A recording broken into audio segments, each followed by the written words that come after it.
Super blessed, brother. We gonna get our stuff cooking on IG real quick.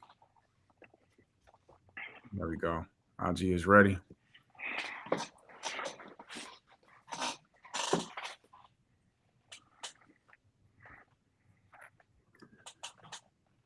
No Second, firearm stuff is here.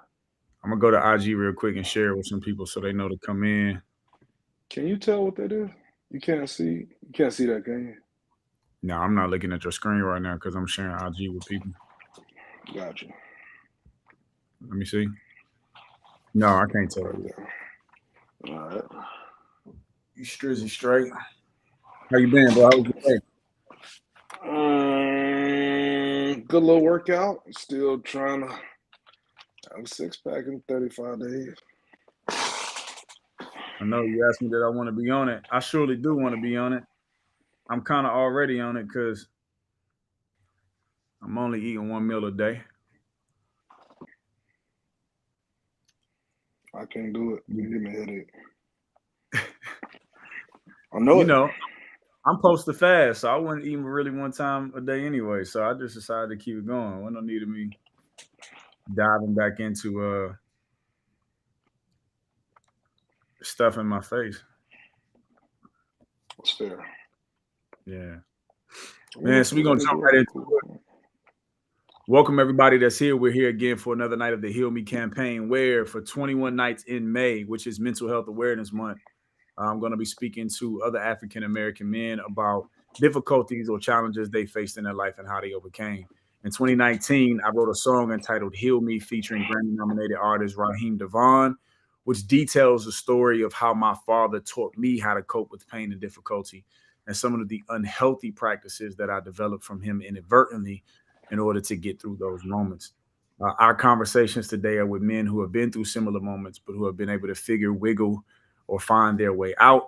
And our hope also is that brothers who may be dealing with a dark soul, dark moment of the soul type situation are one, able to see that they're not alone. Two, that they can see that they can make it out, right? If we can make it out, they can make it out. You can make it out. And then lastly, hear from us about some possible strategies or things that we do to not only make it out, but to maintain, to keep the spirit and the mind healthy and well. Our guest tonight is Brandon Smith, who goes by GrownBlackMan on IG. Uh, Brandon, Oh, tap whole in. name. Okay. Tell them who you are, what you got going on, what you do. Fill us in. The whole name. I am a grown black man named Brandon who is trying to make this place a better place one day at a time. I am a teacher of sorts. I'm a trainer of sorts. And I try to make sure I provide a decent example for the youth and adults who may be in need. More so, every single person's like therapist that I know and come across. That about does it. Solid, solid, man. We thank you for that. For those of you who are tapped in today, man, we want to give you the framework or the layout of how the Heal Me campaign takes place daily. So pretty much what we do, we start with playing a song. After the song, we do a review from our guest, right? Where our guest doesn't necessarily review the song, but they review how it relates to them. And we then go into their story. So when we start their story, we start with what I call the breaking point. That is discussing a difficult point that may have hurt or created some challenge or difficulty for our guests. We then go into discussing maybe the vices that they took on to cope with that time. We go into the transition after that, what allowed them to transition out of that space. We then go into the practices that they put in place to get out and to maintain, and then ultimately we end with them. We end with them giving some advice and then telling us their three P's, which is peace, power, and purpose. So, B, if you're ready, we're gonna go ahead and get started. Yeah, I also want to say that this is my. I want to extend and say this is my best friend in life. I don't know, we didn't necessarily use that language coming up, but this is my best friend in life, my ace, my man's, my best man at my wedding. If I do that again, and I appreciate not only having him on the live, but I appreciate you in real life, bro, in real life. So Anytime. we're gonna play the record. Don't know any Get other it way. going already.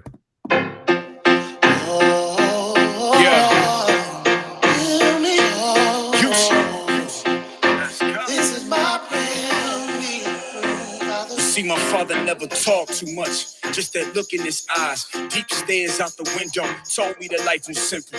But I would never know what he would never reveal. That sharp look in his face was pain he would conceal. He inadvertently taught me that real men don't feel. So don't follow your heart. Use it to advance your cause, but always follow your thoughts and make a smart decision.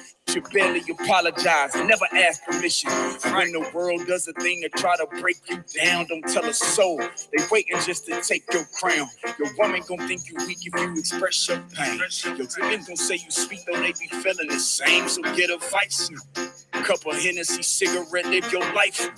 Whatever you gotta do to get sleep at night. Cause for the longest you probably ain't sleeping right. Or even slept at all.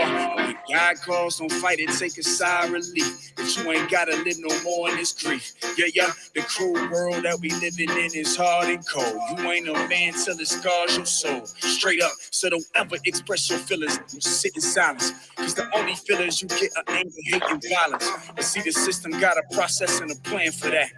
Time is the only thing you got, so never hand them that. So if you ever truly feel like you about to break, get you a pencil and a notebook, let your mind escape. Writing is the only place where we can feel free. After he died, I read his notebook, he wrote, "Heal me. Heal me, yeah. Heal me. Father, don't nobody understand me. I won't make it out unless you come down and heal me. Yeah. Heal me. They don't know the pain I've been going through. I call on your name because I know that you can heal me. Was he really that strong? Or just putting up a front? Did death come too soon? Or was it something he won? After 66 hard years of hiding them tears, did he get a reward? Well, let me make this clear that I think his vice got him. The thing he used to cope with life just took the life out of him. Them cigarettes that he was smoking all them stressful days. But we still had a few good days, and I knew, cause he would smoke one or two, but otherwise a pack.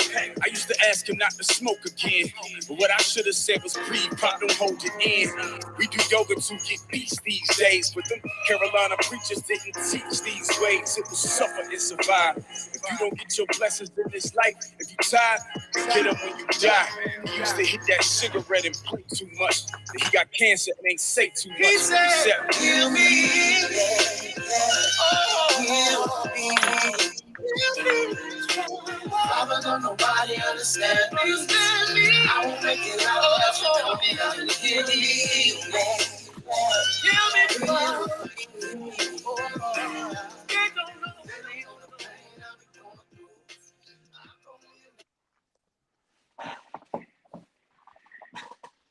Yes, sir. Yes, sir. B, how do you relate to that, man? How does that? I mean, you knew my father, Yeah. but how does that relate to you, man? How do you connect to that idea? And my experience with my father, or with my experience in seeing you and your father's interactions? I mean, it could be you and your father, but essentially it could be, any lyric of the song that stood out to you or that connects to you directly.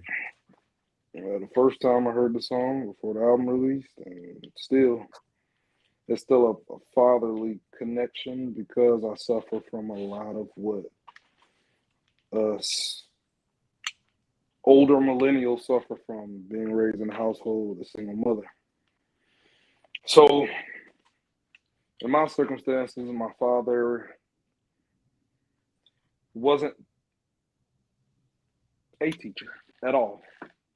Do you want profanity or no profanity here? I mean, it's our page. You do what you wish. You speak freely. It's safe and as open as you feel.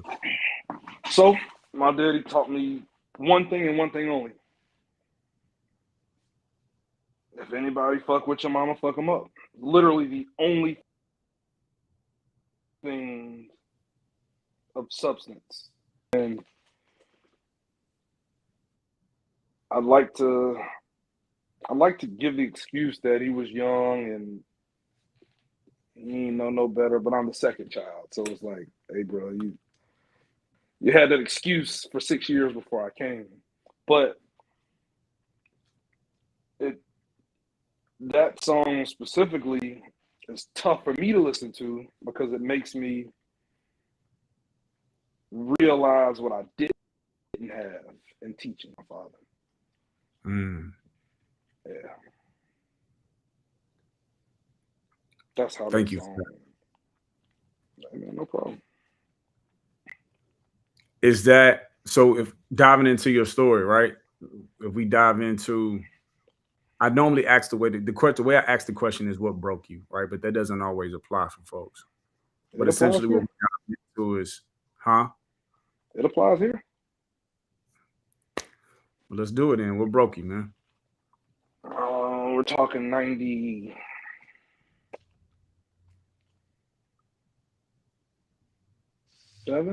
98, from 5th to 7th grade. My daddy was like, think about the time period, pagers and big brick cell phones, the big body, where the Right. antenna was just as tall as a phone. He like, boy, page me. I page him Tuesday or Wednesday, and he'd be like, what's going on, boy? I'd be like, can I come with you this weekend? Can I stay with you this weekend? And he was like, yeah, I'll come get you. This is every single weekend from 5th to 7th grade. So I was stupid and naive. I was naive, and I believed him every single time he said it. So every single Friday, after I get out of school, I play for a little bit, come home, take a shower, pack a bag, because I'm going with my daddy. And I would fall asleep at the front door, on the floor, waiting for him, because I believed him. So 5th grade, my brother that was his senior year, so he's like, Boo is he ain't coming, bro. Like, ain't no need in this. And I'm shouting back and forth, crying, screaming. Like, he told me he was coming, he coming. And, at that age, you feel like your siblings are being mean. Hindsight 2020, he just didn't want to see his little brother hurt. So we're just every single Friday, like clockwork, I'm laying on my bag as a pillow at the front door, waiting for him to come pick me up. 7th grade is when I broke. I was like, this ain't. And to most people, they'd be like, man, that's stupid. How could you go through that 52 weeks a year, 2-3 years in a row?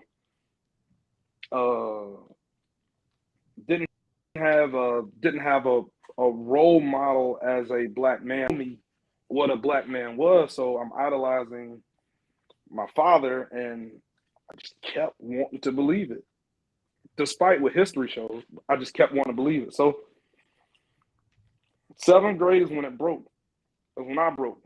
And 7th grade is also when a lot of people around me could tell I was already an angry child from daddy issues. But that's when people were like, oh, you got some sinister thoughts, and you're pessimistic in your viewpoint. Dealing with myself. Now, for everyone else, I'm optimistic, I'm uplifting. You can attest to it. I've never been the one to kick somebody while they're down or pick on whatever they're insecure about. I've always been uplifting in that regard. But little black country boy, daddy issues, anger shows. And 7th grade is when I was of size to physically cause damage on the world. And I started it. And it took, that's when I broke. That's what you asked. That's when I broke. Okay. So we're looking at essentially a 4-year, 3-year period where you are essentially in posture waiting for your father and he doesn't show. Literally and figuratively. And we lived in the same city. That's the thing that made it worse. Because it made me, whatever, we're here. It made me say, would I rather have my father in the capacity that I have him in at that time, or would I rather have never met my father? There was a lot of questions that went on. And even till today, I may converse with my brother if I'm having a tough time, and we're like, yo, would we have been better off if he just didn't exist because he couldn't let us down. The harsh reality. I mean, I think what's interesting for me too is we met in 6th grade. That's when we bumped into each other. And obviously, right, history tells a story that we didn't like each other 6th grade. I definitely didn't like you. Fair. And we know why. But I mean, to think about that time period, to think about what you was dealing with, yo, that's tough because what was that? 5th, 6th? That's what? 5th, 6th, and 7th. What, 10, 11? 11, 12. 10, 11, 12. 11. So what I'm dealing with at that time is that my mother and my father got divorced, but I'm definitely not dealing with the absent father because my father's present, but I'm also dealing with divorce. My parents had just got divorced. So you got these two young boys meeting in a sense. That was the last divorce. Because my mother and father got divorced at 7, and then he wanted to come back in. But my mother's like, we're not about to let them think it's okay for shacking up. So they had to go through counseling and all when I was 8 or 9. And then my daddy couldn't stop his infidelity, so called the second divorce. So right around the time I met you, I was right around the second divorce, a little after. What? So you said this broke you. This is the break. Describe the break for us. What broke? The ability to forgive and be vulnerable. Because I done forgave the person I idolized, and he continuously showed me like, hey, you just ain't that important. So in turn, what that created for me was the expectation that people would leave me and that people wouldn't be truthful with me. So it handicapped me in that I didn't cherish any relationship in that way because I never let anybody get close enough to hurt me. It was like, I've been through this over and over again, never happened again. Along with us being raised in the early 90s where emotion wasn't a thing. So it was happy or mad. And I wasn't happy, so the world got mad. So just, you're not getting close enough. Like, what ha, he, and joke, that's meaningless to me. You may think, oh, this dude really cares about me. No, I'm just a loving person. I expected for you to leave. So you didn't get much of, I mean, hell, you know me since we was 11. How much did you really know about me? You spent the night at my house tons of time. How much did you really know? I mean, it's hard to answer because I would have thought that I knew a lot, but I know, from adult conversations, I've learned that there was a lot of things that I didn't know. You did a good job of that's how I broke. No one is forgiven of anything. That's how I broke. If you did little things you can overlook, right? You stepped on my shoe, got it. You tripped and fell and spilled something on me, got it. But if it's something that is not supposed to happen to someone that you care about or love, if that's done to me, you meant to do it. You personally chose to do that to me with the intent to hurt me, so to hell with you. And as you know, I might have forgiven 3 people in life post that. And it's still hard to this day. That's how I broke it. That's how it manifested. Why? What makes it so hard? Because you're not going to get a chance to hurt me. And that So it sounds like trickled over into everything. It sounds like I'm catching 2 things, right? So one thing I'm catching is you saying that it's difficult for you to even let people get close to you, close enough to have any ability to hurt you in the first place. Yes. But then those who you do let get close to you, hurting you or doing something that, steps on your triggers or is essentially not loving you in the way that you need can put you in a place where it makes it hard for you to forgive them and ever let them back in? Not makes it hard. There is no getting back. I'm working on that in adulthood, but it's hard to flip that switch. But yeah, it created, I mean, whoever I didn't like in 6th grade, did you ever see me be friends with them? Into the end of high school or college, it's like, you are who you are. You show me that. I'll hold you to that. I don't know. That's not my personal experience with you. No, I'm talking about anybody I didn't like. And that excludes no one. You never saw me get cool with them? Ever. Because you show me who you are. There's a person that passed, right? In the neighborhood. He showed me something, hence the reason we never got close. How was that showing up for you in adult life? Like how does that exist for you in present times or more recent times? It affects boyfriend-girlfriend relationships because everything's good until they realize that they don't know if I care in the way that they care.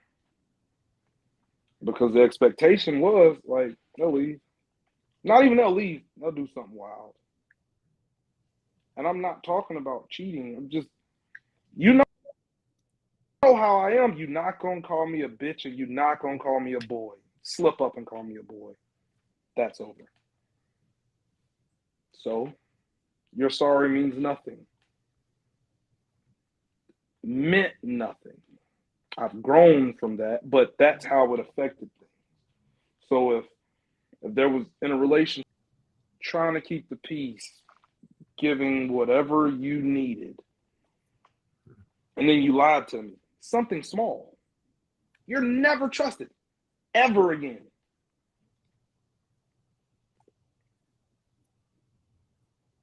You're just not. Where were you at? I don't even ask things like that. But if you just volunteer some false information and I find out, I'm just going to treat you accordingly. And if I do treat you with it, if I do present you with it, you're now informed as to why I have fallen off the face of the earth. Hmm. That's how it's affected me.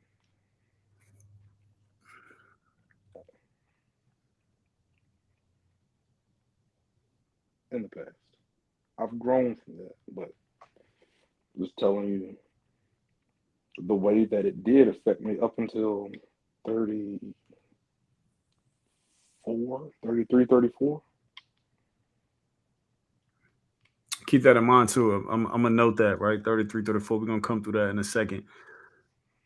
So we got this time period of life, right, where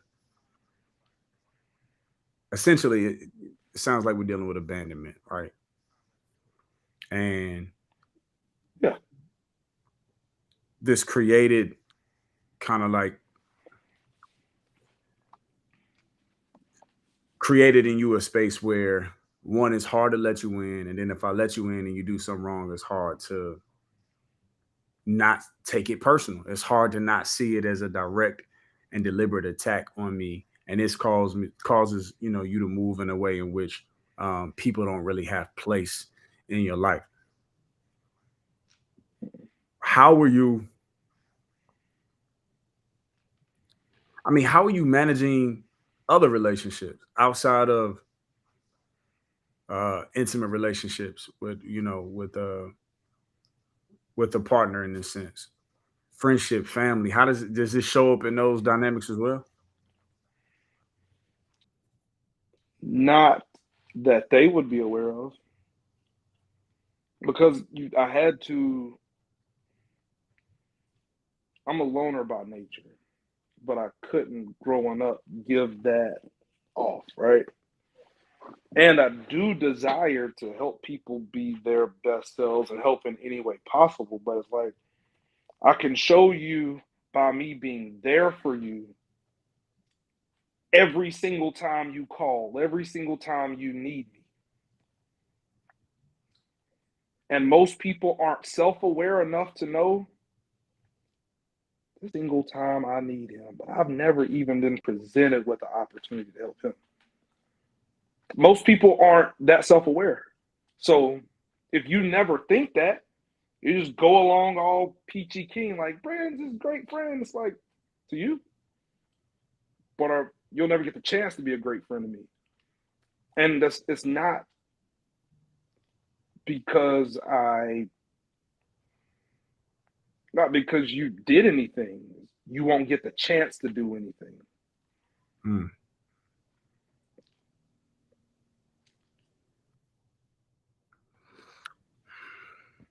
Yo, that's tough. It's tough. I can't conduct this conversation like we ain't friends, right? To do that would be hindering the conversation. So let's be real about it. That's tough as friends because if I ask you how you doing, I pretty much know what you're gonna say, regardless of how you feel. Even if I try to push past your original answer to see if you'll give me something more in depth, you're pretty much gonna tell me the same thing. Every day that I'm above ground, never complaining. I'm gonna tell you why that bothers me as your friend. We about to have a real moment for all these people, Negro. That's fair. You know, Marshall. You met Marshall. We came through to Charlotte. You know, Marshall and Spin, they be doing these conversations all the time. And one of the reasons why, I don't know if you remember this, but right around 2020, right around the pandemic, I started to reach out more. Like, yo, we need to talk more. And it was because Marshall and P and them was doing this training with youngins. I said Marshall and P, same person. Marshall and Spin was doing these training with these youngins, and they was asking these questions. So the questions they asked were, first question they asked was, who do you call when you need help? And I was like, nobody. And I was fine with that. You know, you and I are kind of similar in that sense. I was really fine with that. I was fine with saying nobody because, one, I've been used to carrying the weight for one. And then two, you know, Pop is gone. So once my dad was gone, I really knew the weight was on me. You know my story. I moved out the house when I was 16. I stayed with Coda, stayed with you from time to time, went back to Reedsville. So like I was pretty much on my own anyway. So I understood that I was on my own. But then they asked the question that messed me up. And I didn't cry, but I got teary-eyed. And the question they asked was, who do you call to celebrate your successes with? And I realized that my inability to allow people to help me was also connected to my inability to celebrate. And not to celebrate because I felt like I reached some kind of pinnacle, but I realized that there were really key moments in my life where the closest people that I would have said were to me, my brothers, you, that there was no like deliberate call of like, yo, bro, guess what happened? Like I had no one to enjoy life with. I could call people to work with. I could call people for business. I could be the person that people call to help. I could help people, but I had nobody to celebrate with. And that was part of the reason why I started making like, we need to talk more. Like, you my homie, you live in Atlanta, but we need to figure this out. And even how we play Call of Duty, you know, my Call of Duty time is like really my time with you. If you ain't on for real, I don't want to play.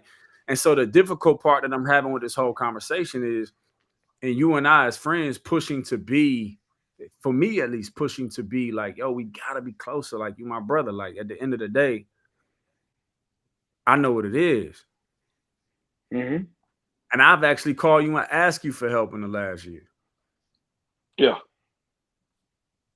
In a way that I can manage and control, of course. Why the fuck wouldn't you let me be there for you, bro? Telling somebody to what you're saying is excellent in theory, right? Like, hey, let somebody be there for you. You should. You really should. Because that's human.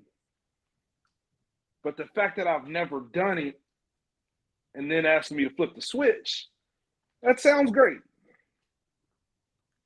Would I like to do it? I don't know. But if I did want to do it, I wouldn't.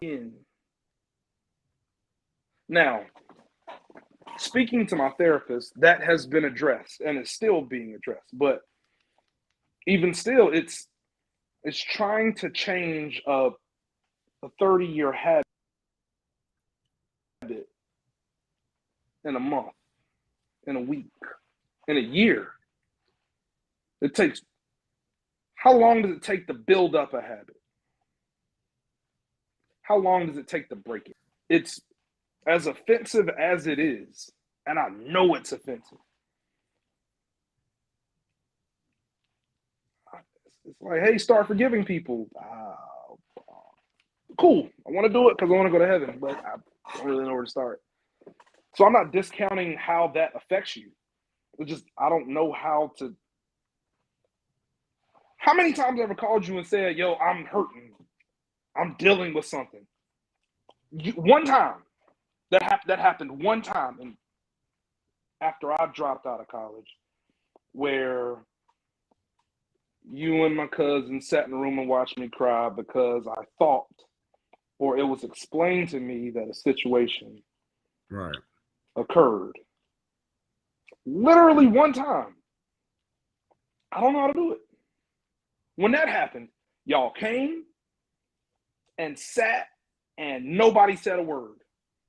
I don't know how to let anybody be there for me. Because back to the father thing, nobody's going to be here to save you. You need to be able to do it by yourself. So I trained myself with that.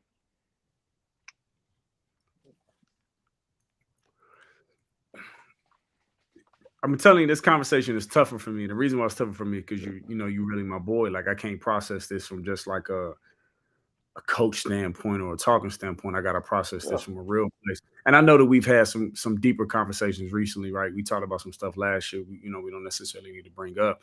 But even in that conversation, right, talking about it without talking about it, there were things that you were dealing with in adolescent, young adult years. You talking about molestation or violence?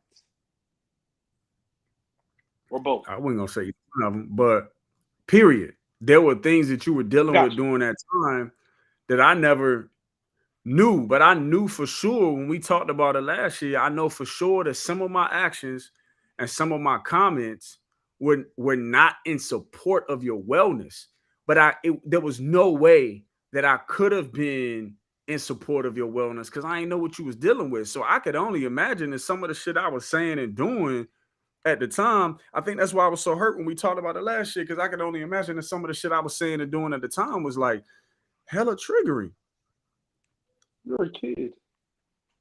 I mean, I know you want to give me that level of understanding, bro. I know you want to give me that level of understanding, but what I'm saying is there was no way for me as a friend to truly love my boy properly, man, to like really understand you, support you, be there for you, because you won't necessarily communicating what was happening. And I mean, I guess from the conversation we had last year, I understand why you were hiding certain things and weren't seeing certain things, but thank you for going to therapy. Hey man, it is helping what I can't pass to my child when I have one. I'm cool with it. I'm cool with dealing with it. Just me being, I'll deal with the pain, hurt, whatever. Nobody will ever know. But if I my son or daughter is not going to live life the way I live life. Under no circumstance. It's not a possibility. So therapy is me making sure I don't pass that down. I'm gonna ask you a real question then. Always. Do you plan to teach your child to be a forgiving person? To the best of my ability. How you plan to do that? I can explain it, right? I can explain it in detail and make it seem sincere as if it's coming from a place of experience. I know how to do that.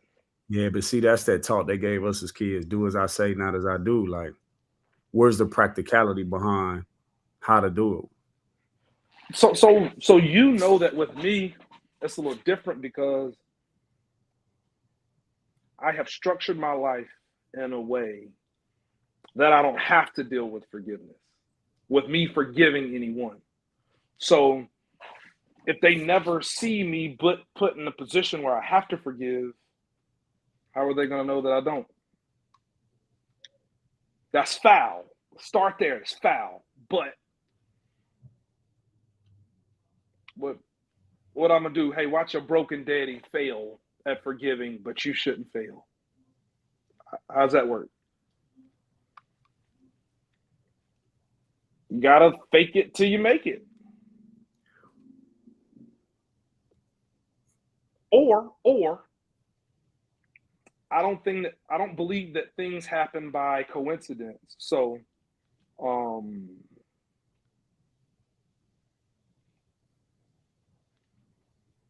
don't believe that things happen by coincidence. So maybe that's why I haven't had children yet. Maybe that's why I'm not married yet, because that part of me isn't developed enough to do that in a healthy way. You know me. I don't like things sugar-coated. I accept them how they are. Is that a new realization for you? Are you saying that now? Is that something you previously thought about? Like, where is that connection coming from? That maybe, right, since you don't believe in coincidences, that maybe children and wife hadn't been in the cards for you yet because of that. Because I'm the hardest on myself. So my entire life's goal going to college was to go and find my wife. And my dream was to have 2 children, preferably boys, by the age of 26. 26 came and went, and it was like, I guess I ain't ready. And then I moved the goalpost and it was like 30. That was 7 years ago. And then counseling eases things, right? Therapy eases things, but it doesn't. You have to be willing to put in the work. And the moment where I would feel like, all right, I can be vulnerable, a memory would pop up or something would happen, and it's like, I'm good. Back to, I ain't never complaining. If I woke up, I ain't complaining. That is me regressing. I'm going to give you this. You never known this. When I give you that, I have regressed back to the exact same person. The exact same shut off, stoic, I'm going to be there for you. You'll never get a chance to be there for me type person. That's when that happens. That's what that means. And I know it. You hear that every day or every time we talk. But I don't know any other way. But it works, right? If it works. If you knew for certain, before I ask, no, I'm gonna ask this first. If you knew for certain,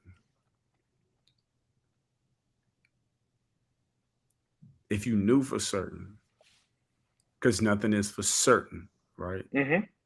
God willing. But if you knew for certain that learning to forgive and learning to be helped, connected, learning to have partnership with someone in a way which you allow them to show up for you the way you show up for them. Doubtful. If you knew for sure that would position you for the family that you desire to have at 26 on a scale from 0 to 10, 0 being fuck it and 10 being absolutely. Where are you in your desire? Desire. That's not acting for practicality, correct? Desire? 9. Desire. 9. Better question. Good question. Good answer. 9. So if your desire is 9, where is your belief that you can? So now we're venturing into practicality. 0 to 9, 0 to 10 again. Where is your belief that you can actually do it? 6. 7. 7. That's not that low. Fair. Glass half full. I get it. For you, what's keeping your 7 from being a 9?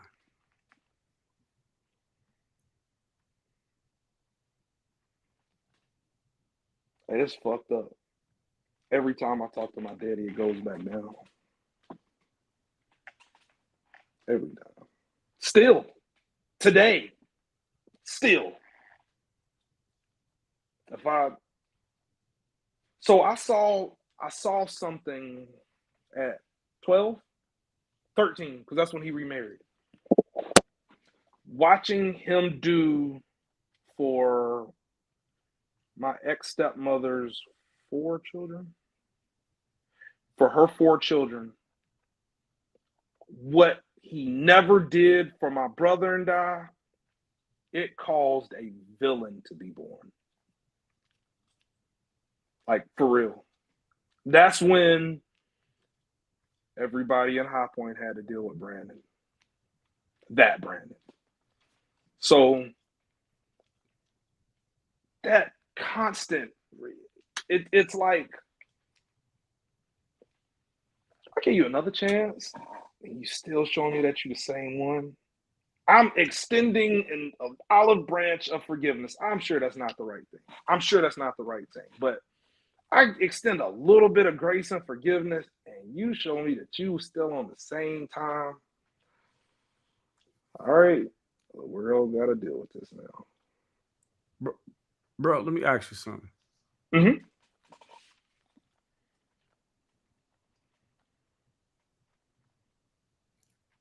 Are you blaming yourself all the time for everything? Giving your father that much grace and forgiveness at that age?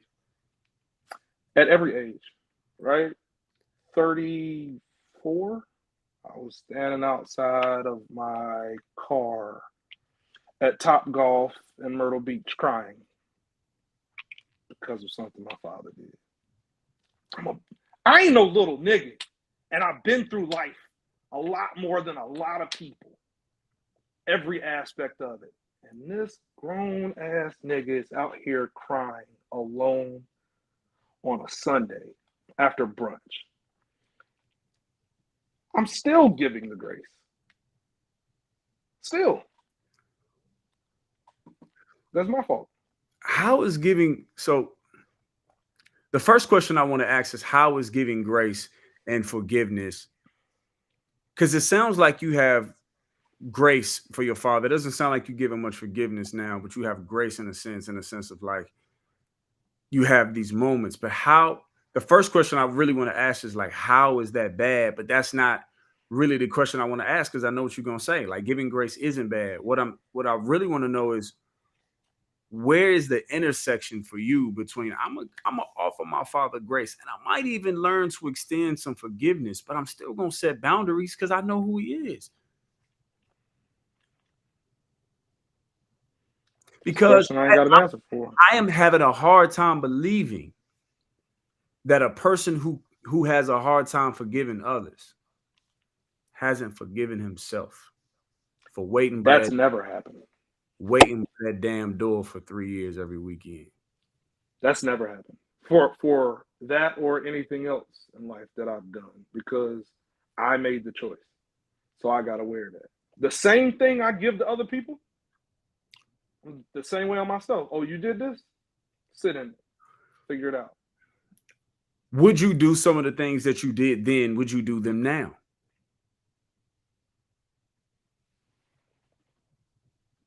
If you hurt somebody I love, no. No. Wow. No, because there are cameras and consequences. And because I've grown out of that. Like I've always had an anger problem through lots and lots of anger management courses. And my therapist now let me know, Brandon, you still have anger problems. I was like, what you talking about? She was like, all you do now is you just don't get mad. I was like, yeah, explain that. I got anger problems, but I don't get mad. Because I can't let myself get mad. Because then things change. If I get mad, things change. For everyone. Understood. Yeah. Understood. The knowledge that you have now of how to move, you said you grew out of that. So you grew up. Mm-hmm. There's something to say, right? There's something to say about the idea that if I had have known then what I know now, then I might not have been that kid.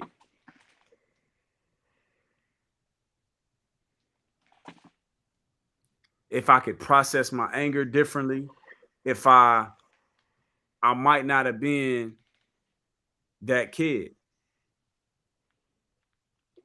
But I was kind of damned in that regard because who I was angry at, you know, we from the South, you know, we grew up in Christian households. Respect your parents. I couldn't take that anger out or express that anger to him. That ability was never there.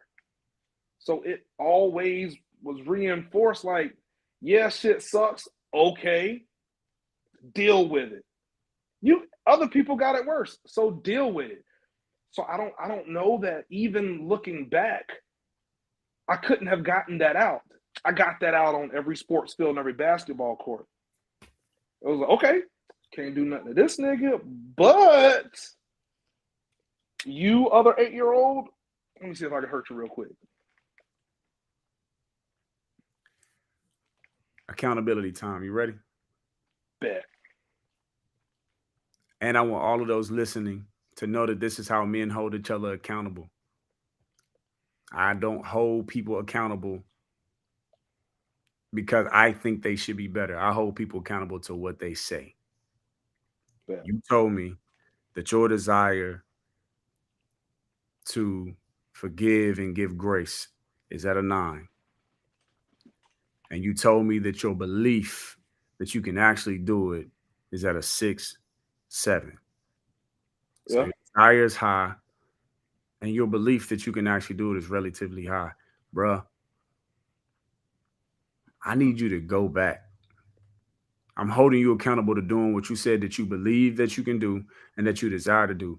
I need you to go back and tell that little nigga at that door that it ain't his fault. Oh, you about to make me cry, man. Yeah, that's crazy. You gonna need to go let that shit go because, nigga, I am the godfather of your children when you have them. Nigga, I want you to have kids. Yeah.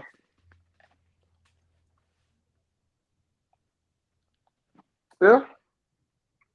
I'm gonna need you to go back. I'm holding you accountable what you said you was willing to do. I'm gonna need you to go back and tell that little nigga it wasn't his fault, dog. That's the beginning. That's a small part. But the beginning is the seed of all the other shit. I need you to go dig that bitch out from the root.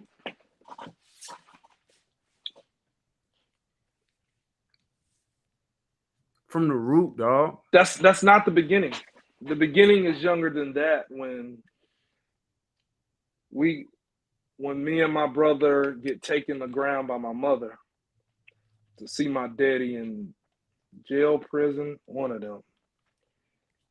And all I'm allowed to do is put my hand on the glass to his and I'm crying because I can't understand why can't I hug my daddy? That's where it started. That's where it started. The other stuff through young adolescence, that's where it got cemented. So fuck it. Nothing can beat me. I'll try it. Yeah, go back to that day then. Go back to that day and tell young Brandon, my nigga, that won't your fault. Because I've heard you say more than one time that you have a fear of being a father and being having a child because you don't want to do to a kid what your daddy did to you. But bro, that won't your fault. I never said that was my fear. No, you mistook that. Okay. I will be great because I know what bad was. And I'll be a great father. My fear is Affirm being that. bad, is a bad husband because of my inability to be vulnerable. That's my fear. Thank you for that correction. I received that. And still, on top of that, go tell Lil Brandon that wasn't his fault, bro. Yeah. You're holding yourself guilty for love and grace and desire to have. How do you not? How do you not? Because I'm not who I used to be. Fair. And I know for sure that I did some, you know me, I'm your friend, dog. You know I did some crazy shit growing up. Yeah. Some stupid shit. Yeah.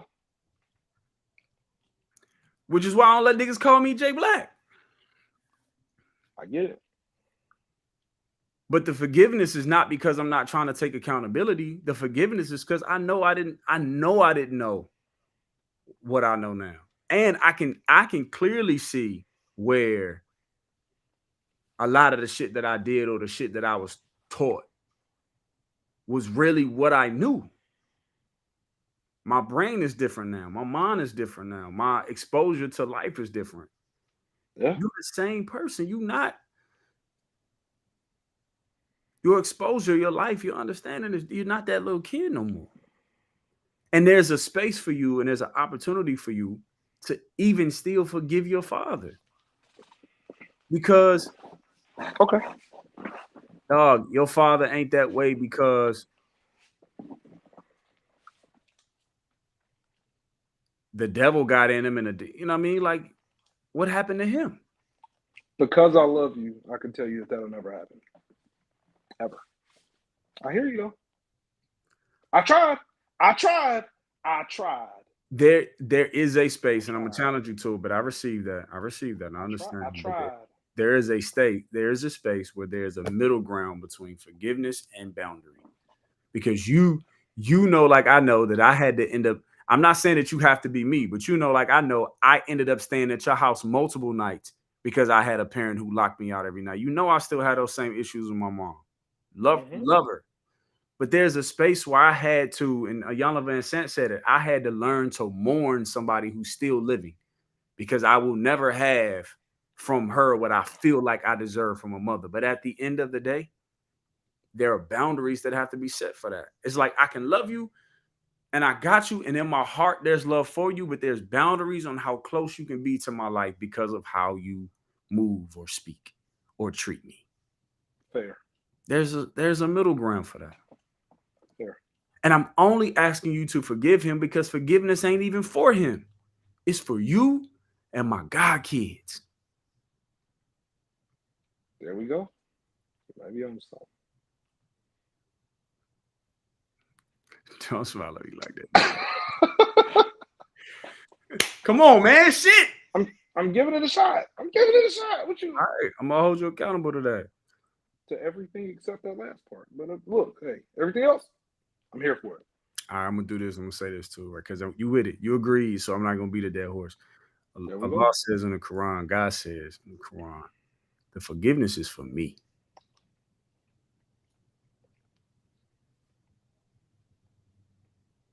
At least we learn to forgive, to be obedient to our Lord, because Obviously, God knows what we know not. Mm-hmm. And you've been such a great friend. You can't see my foot, King. I can't see a foot. You've been such a great friend. I'm looking forward to seeing a day where you let somebody be to you what you are to them. And maybe not to the level because they not you. You know what I mean? You got superhuman capacity. Fair. Bet. Well, let them in. Possibly. Probably. There we go. Y'all, this one supposed to go down like this tonight, y'all. We really just supposed to get on here and just talk about healing for black men, but then he agreed to doing the Heal Me campaign with me. Bruh, I got forehead wrinkles, man. I love you, dog. Love you too, man. You had forehead wrinkles for many years, bro. See, that's why you can't What's bring. going out there, man? That's why you can't bring your friends on the live. Hey, man. That's what it's all about, man. I appreciate you, big dog. No, I appreciate you, and thank you for one doing it because you know somebody we had somebody to who couldn't make it today. So thank you one for agreeing to do it, but then two, thank you for coming on here and being open. That takes a lot of bravery, man, to say what you said, to be able to communicate that. And you may not think so, but I think it does. And I want to commend you for letting me in a little bit deeper today.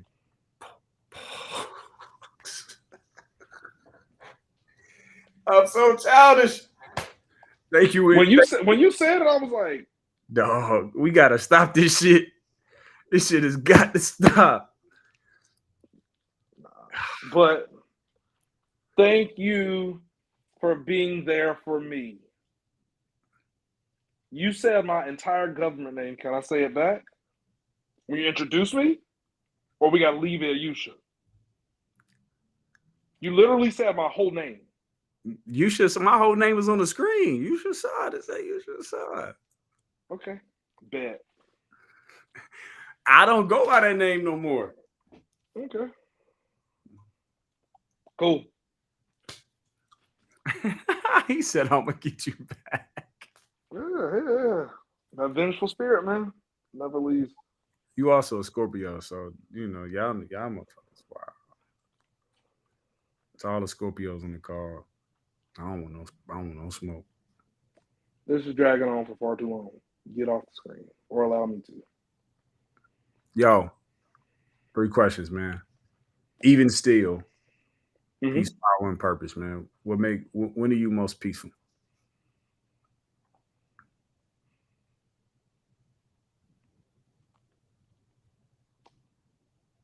When I'm seeing someone succeed. When do you feel most purposeful? When I'm facilitating that success. When do you feel most powerful? When I can just sit still.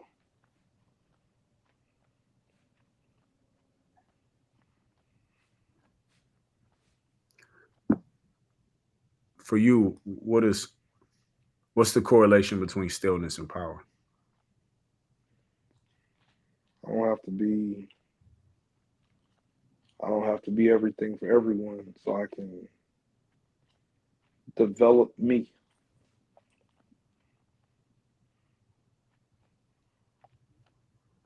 I'm gonna follow up with you on that. Love you, bro. Love you too, man. Y'all, this is another Heal Me campaign. We'll be back tomorrow night at 9 p.m. live again with another brother discussing things that we learned as young black men in this world and how it has affected our ability to grow, but ultimately how we still find a way to get back to peace, power, and purpose. Tap in. Oh, I need a request. I got a request. What's the request? Active shooter down here. Throw some prayer up for them people that got affected by it. Will do. Everybody, please pray. And I'm going to be my typical Brandon Self. East side. All right, see,